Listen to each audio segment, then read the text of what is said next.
Chapter 96. Telepathic Conversation. Today, the Buddha will announce 4 volunteers, Lord Foch replied. Volunteers to propagate his teachings. I guessed. Propagating Buddhahood is already the duty of a bhikkhu, or one who has attained Buddhahood. But tonight, he will ask for volunteers to do something more than that. To do what? I asked. He will ask for volunteers to tell these principles to people in the future world. By traveling across time for more than 2,500 years, he replied. Wow, amazing. There is time travel like this? I asked. Yes. This is the greatest spiritual volunteering phenomenon ever, Lord Foch replied. That's exciting. Why does there have to be volunteers to do that? And why is it the greatest? I asked. In the past, every Buddha had to go through this kind of volunteering. They had to be someone who had attained Buddhahood in some lifetime, in some era. In each era, there are different reasons why a great being has to be born. But one thing is the same. Everyone must be able to access the highest truth.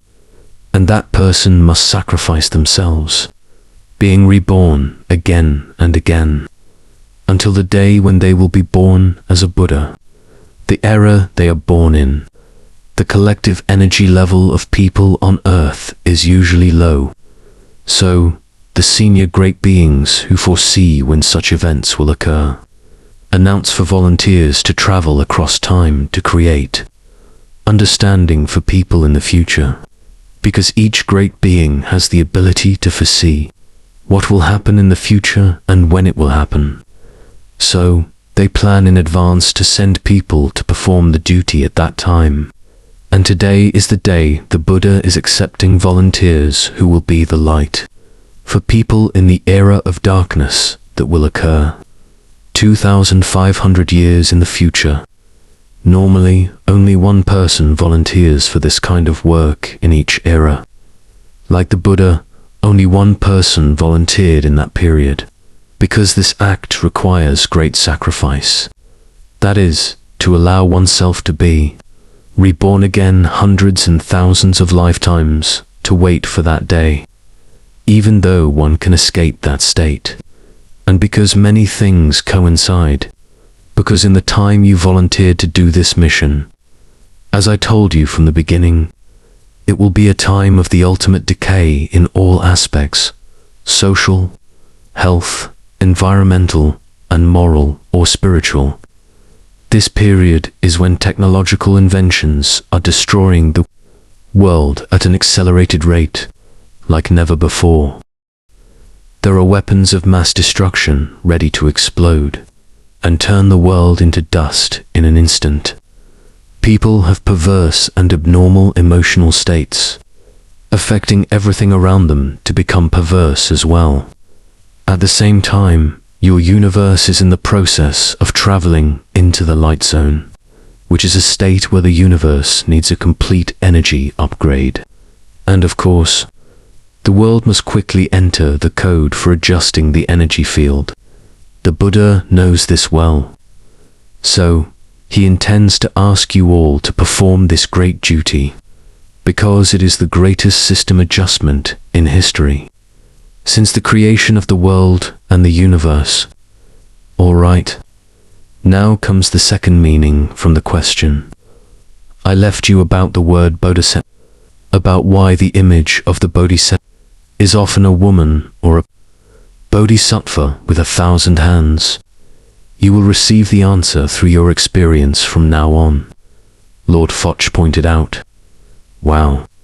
Does that mean bodhisattva, Guanyin, and bodhisattva with 1,000 hands really exist? I'm starting to want to see their image, I said. Whether they are real or not, go and prove it for yourself, Lord Foch said. As soon as Akita's group arrived at Bukvaram Temple, amidst the large number of people sitting in a circle, he took out a small earthenware bowl, filled with beeswax from his bag, and lit it from someone sitting nearby. Then everyone dispersed and sat in the empty spaces. Akita sat down in a cross-legged position and closed his eyes to clear and calm his mind. From Akita's perspective, the image he saw was everyone sitting cross-legged, still and silent, with a small light in front of them, forming a large circle in the silence of the full moon night. It was a perspective where it was impossible to distinguish who was who was the Buddha, because everyone was sitting at the same level. But for me, I saw another image, which was the people expressing their opinions and talking about Akita's appearance. Why do I see it differently from what Akita sees? I asked Lord Foch. Don't you remember? You are currently in a state of mind. It's not strange that you see images or hear voices of the mind. Lord Foch replied, I remember. So, this is the image of their minds talking. I replied. Yes, Lord Foch replied. We are waiting for you. Akita, a familiar voice echoed, and the image of the Buddha appeared in front of him, as if he was speaking nearby. Yes. What are you waiting for me for? Akita's voice replied. Lord Foch, does Akita also see and hear through his mind, like I do? I asked Lord Foch. Everyone who has entered the wisdom of the soul has at least one special skill. Some can travel with their mind. Some have clairaudience and clairvoyance, can perceive things that ordinary eyes and ears cannot perceive. Some can recall past lives. Some can read minds and control minds. Some can perform miracles. All of this is a phenomenon that arises from having basic skills before accessing Buddhahood or wisdom, which is a state that arises from subtle feelings, similar to the people on the planet Thungra who communicate with feelings or with the mind. The meeting today, everyone is using a combination of body language and mind language. That is, while they speak aloud, if it's just physical, not everyone can hear. But if combined with mind language, the perception will be most accurate, and there are no obstacles of space. No matter how far a person sits from the conversation circle, everyone will feel like they are talking nearby. They use the method of sitting comfortably, reducing physical perception, and then they all enter the conversation with their minds. Lord Foch replied, Wow, there's a mental meeting like this. It's strange, I said. It's not strange at all. For those who are sensitive to the mind or can perceive the feelings that arise, its form will appear as another form of perception wave, which is many times lighter than the physical perception wave, which is a channel of perception that ordinary people don't know. But for those who are sensitive to the mind, it will be clearer than physical perception. Lord Foch explained. The reason we are waiting for you is that the Buddha said he wouldn't announce anything until the quorum was complete. And we asked him how many people are considered a quorum. Even though there are over 1,000 of us here, he still said it's not complete yet. Lady Visaka's voice appeared. Yes, but when you arrived, he said it was complete. What else can we think but that he was waiting for you? Lady Malika's voice appeared along with her face. Yes, I agree. He was definitely waiting for you. The voices of the people who came to see the Buddha spoke in unison. Lord Foch, the people who are appearing are almost all the people Akita is close to and knows, aren't they?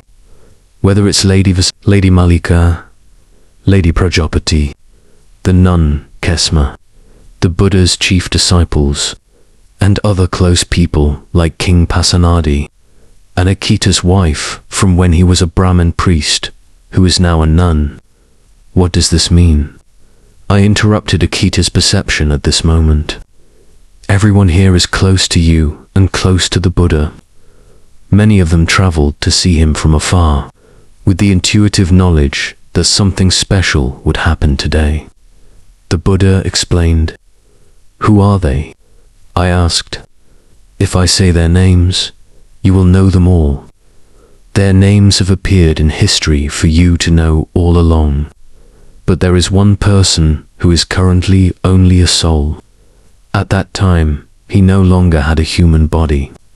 So, there will be only 1,249 real people at this meeting today, he explained.